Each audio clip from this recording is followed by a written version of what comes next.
Dzień dobry. Good afternoon.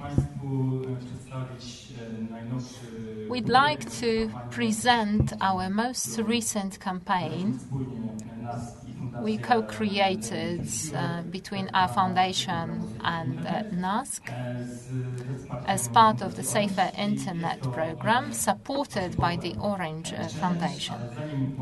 This is an offline challenge, but before I tell you about the details, over to Agnieszka here, who'll give you a few words of a background. Thank you. Well, it is for a reason that you're looking at this beautiful color. This color will be important for the rest of our meeting. But I hope that I whetted your appetites and your curiosity, and now that you listen carefully to me. I'd like to tell you about the studies of the team under Dr. Rafał Lange. The participants of the team include my humble self and Director Marcin Bochenek. He already had an opportunity to meet Dr. Bochenek during his presentation on YouTubers and young internet creators, as well as Dorota Niedzielska-Gralczyk, a representative of Bureau of Education in Katowice. The project, the study of activity and problematic use of internet by young people was very welcome by the Bureau of Education, and together with them we created a draft diagnosis, and we do hope that there will be some further preventative actions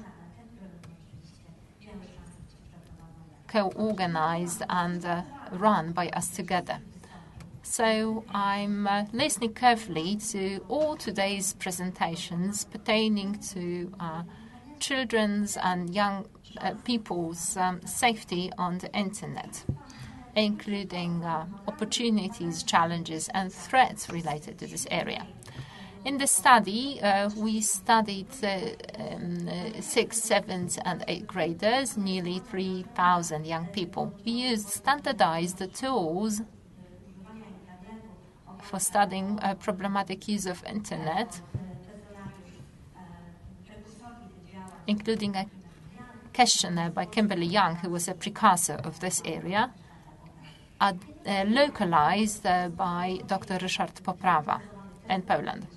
On top of standardized tests, we added a battery of questions telling us more about what young people do on the internet and what kind of problems they might encounter with the use of internet. The previous speakers mentioned addiction as quite a special type of threat.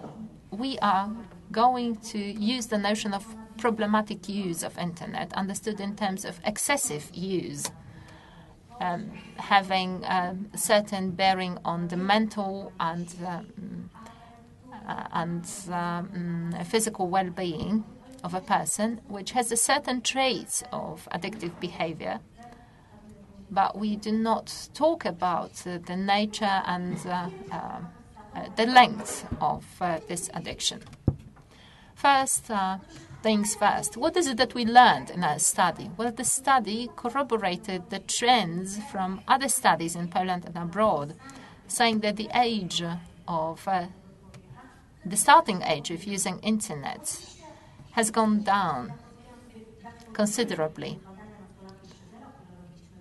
I compared it to the study we did in 2016, Teenagers 3.0, the study of first and second junior high school graders. Now these are 6th and 7th graders of the primary school, same age.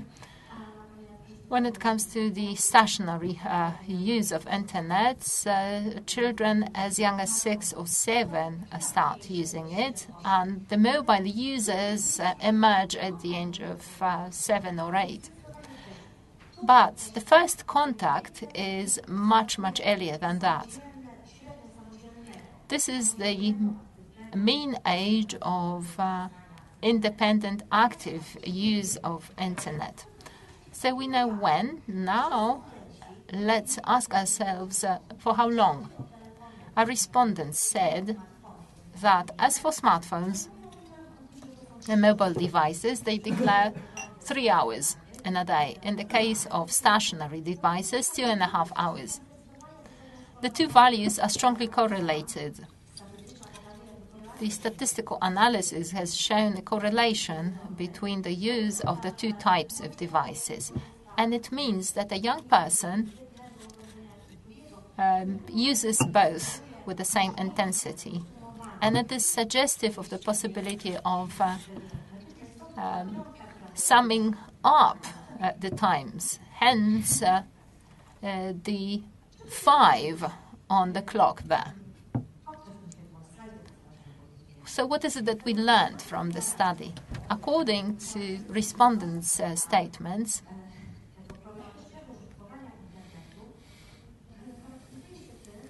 the problematic use of the internet in the case of stationary devices, there are 13% of people in the alert group or risk group.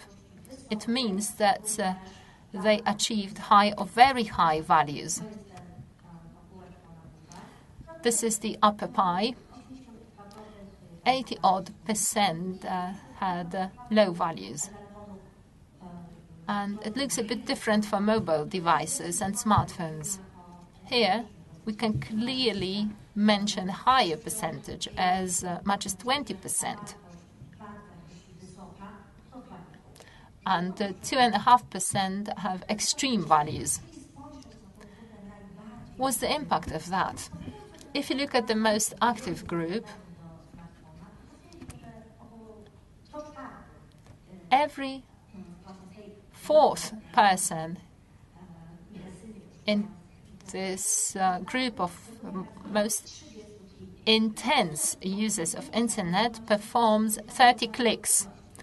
By clicks, I mean various activities, not just the fact of clicking, but various types of activity. Is it a lot or is it not? For the sake of this presentation, I'm showing you an arithmetic average. So let's assume that if there are 24 hours in a day and 8 hours are night sleep, we are left with 16 hours. So throughout 16 hours, they perform an activity on their device 30 times. So we can say that they run such activity twice an hour. It shows you a degree of intensity. What is it that young people do on the web? Well, we answered this question many times in various studies. And it is on purpose that I'm showing you this very dense slide with graphs. Why? To the left, we've got data on activity and types of use of stationary internet, and to the right, the same statistics for mobile. The values are very similar. Of course, there are certain areas of difference by several percent, but please note that there are the same activities in both groups. I'm telling you all that because I know about the myth and the mental shortcut saying that a stationary computer is for playing, for gaming, and a telephone is for calling and for talking to people. It's very wrong. You can do both, in both, which is also correlated to types of problematic use of the web. Some more data on using stationary internet.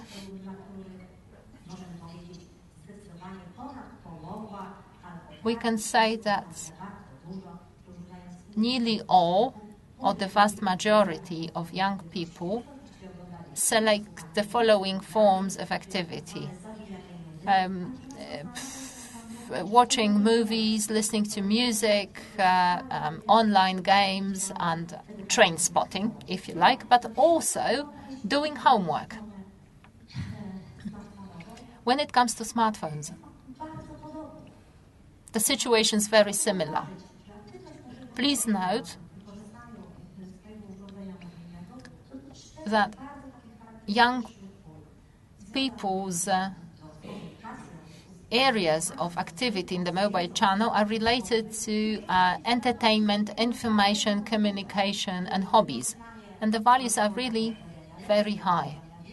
Using smartphones for doing homework, getting knowledge, writing a blog, planning events, but also for train spotting or other types of activity. Thanks to the statistical analysis,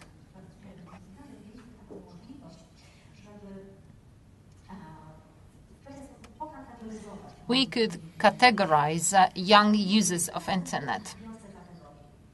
And we came up with the following: active and ambitious students, the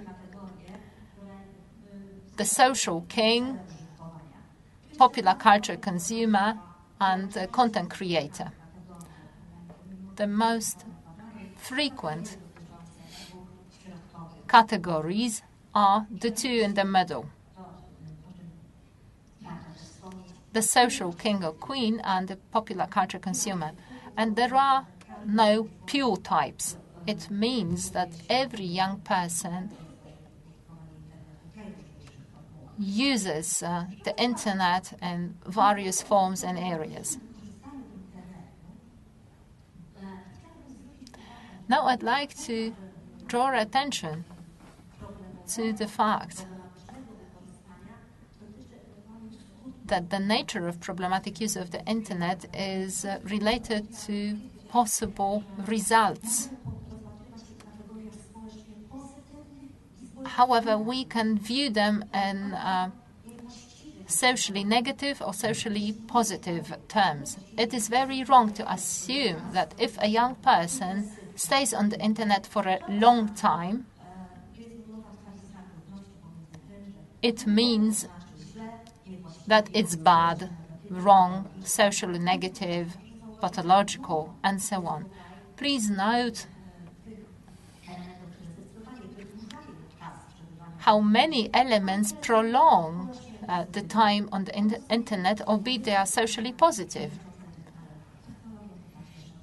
Because technology is also an opportunity for us. Things including, train spotting, but also reading or writing blogs, doing homework are quite popular. And the latter is very good and socially positive. But we also have things like online gaming and train spotting, or killing time, if you like.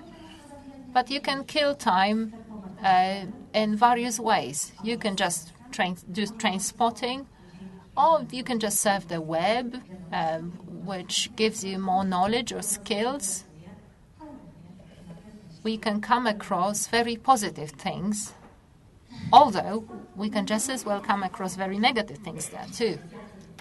Speaking of location of smartphone use, it's quite interesting. When we asked where they most frequently use smartphones, we got various responses, including during meals, on the way to school, during class, or while waiting for someone, while being on one's own. And let me now read the red ones. During meals, in between class, during class, while shopping, while walking, while talking to others, and while going to sleep. These are the most predictive ones. It means that maybe it's a signal for us, parents and teachers, that these symptoms should make us more alert about when our kids use internet. And if they use it during meals, talking to peers, watching TV, or during other activities, what does it mean? There is a category while going to bed or falling asleep. Let me take a breath. How does it look like? We've asked students or pupils of Form 6 and 7. The age, can you guess? 12, 13 in Poland.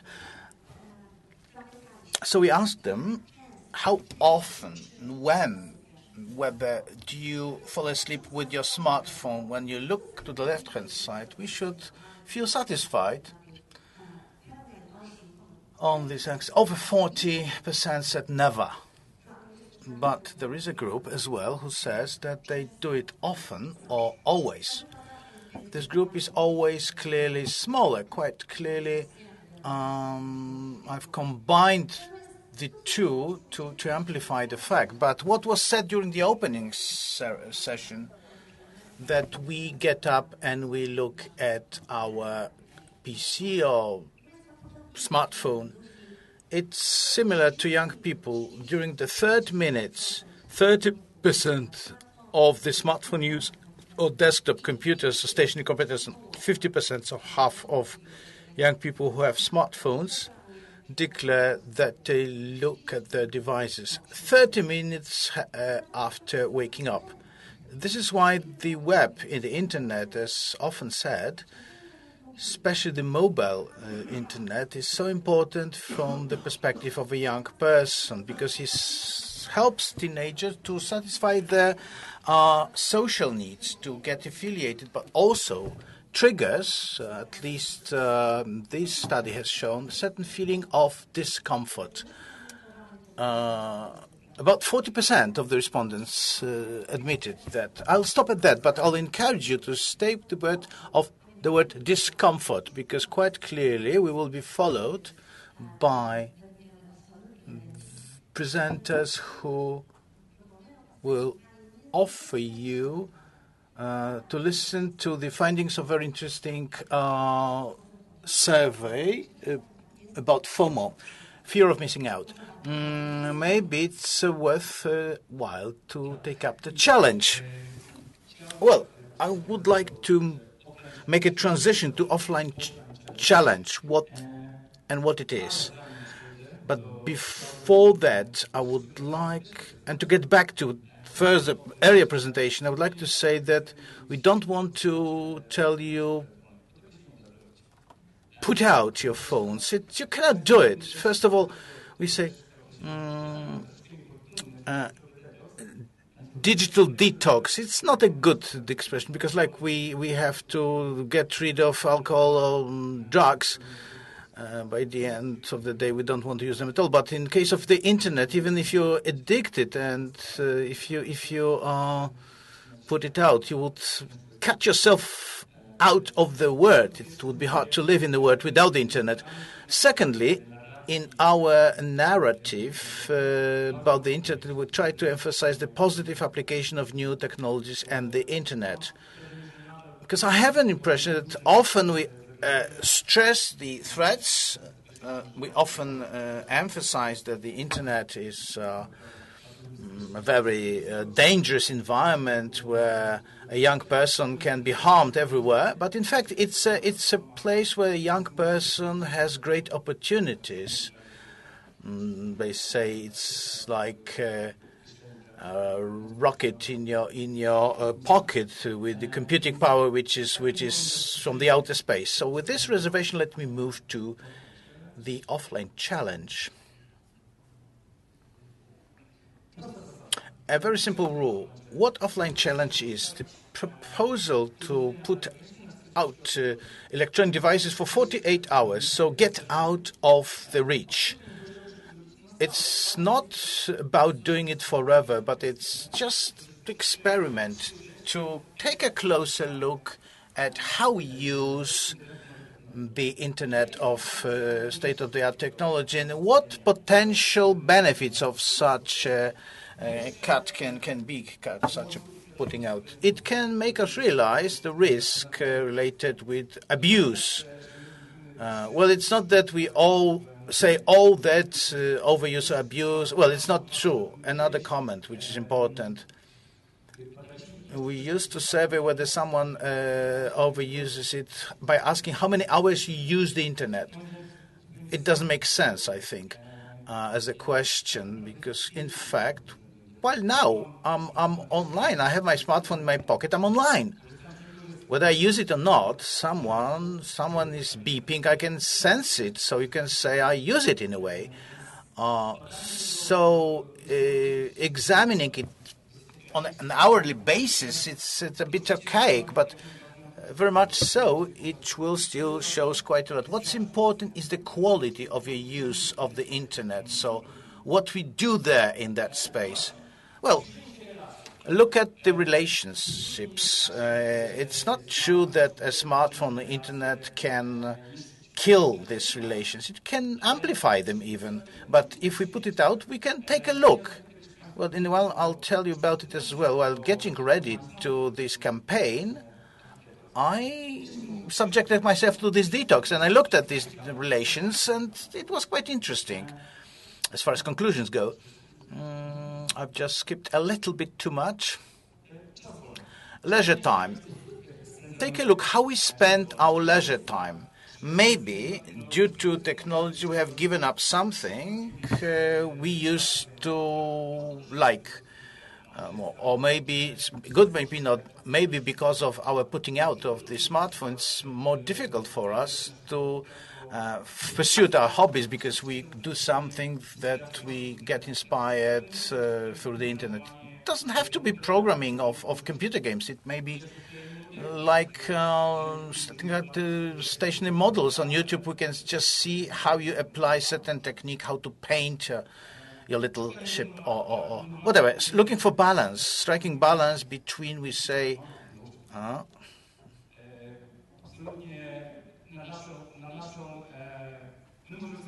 we can talk about, online, offline, but young people, they don't perceive it like this. There is a term I've come across that you say you are inline. So in fact, you are all the time, they're in their own reality. So they don't distinguish between the two. So trying to strike a balance from our perspective may look different than from that of the young people. What's the place of new technologies in my life? Such a detox allows you to take a closer look. Yes, they're very important. They allow me to learn. They provide contact with my peers. That's important. We'll see where the movie goes. For the needs of our campaign, we've invited 6 young people to this offline detox project. Yeah, offline, not online, of course, or offline challenge, of course. And we've recorded short movies where they talk about their experiences, and we'll see whether it can work. I've had some technical problem. Let's see anyway.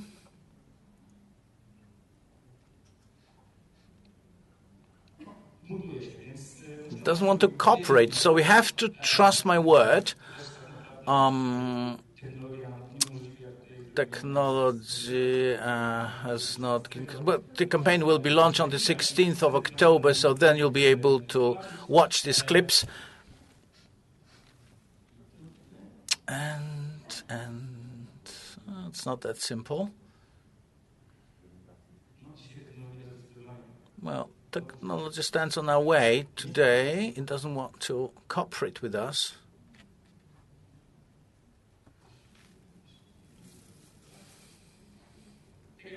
As I said, 6 clips, 6 movies with young people, 2 minutes each, when they tell us what offline change has given them, why they joined the project. The next slide, please.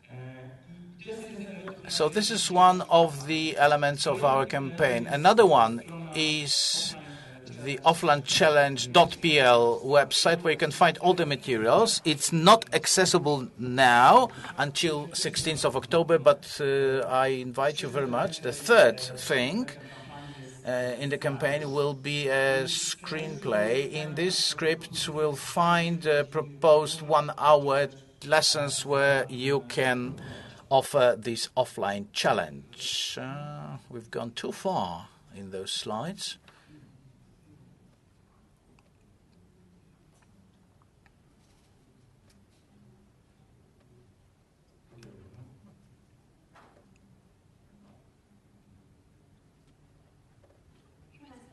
Well, technology, it's only technology. Fortunately, you can still keep our relationship. We're on good way. This is a picture I wanted to show you for my offline challenge.